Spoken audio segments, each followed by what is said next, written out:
বন্ধু বন্ধু, শুনলাম তোর বলে বিয়ে হয় না?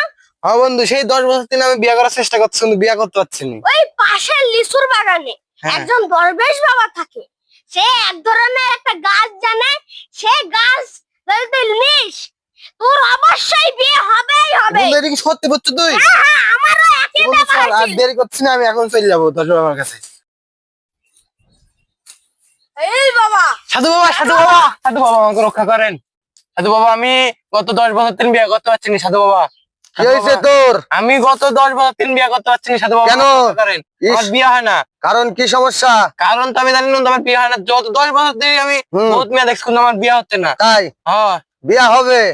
তুই আমার যে আসনে কিছু টাকা রেখে দা, আর আমি তোকে গাছ দিচ্ছি, এই গাছটা লিয়ে যা, খাবো, অবশ্যই তোর বিয়া হবে ইনশাল্লাহ।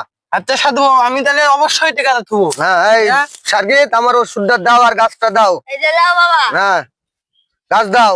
লাও। এই ধর। এখানে তো টাকা। হ্যাঁ, এখানে রাখবি। ধর, এই যে গাছ নে, আর এই ওষুধটা নে, রাত্রে খাবি, আর গাছটা লিয়া যা, মাজা বেঁধে রাখবি, দেখবি অল্প দিনের মধ্যে তোর বিয়ে হয়ে যাবে। যা। টাকাটা নিয়ে দে। হুম।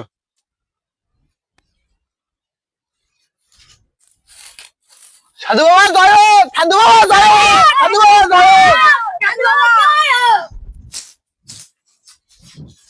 কিট, জি। মুরগি চাষ বানাইলাম, হ্যাঁ এই এলাকার থাকা যাবে না। হ্যাঁ, দেখো কয় টাকা দিছে, লাও, টাকা টুকি লাও, আর ওই যে বস্তা লাও, লাও।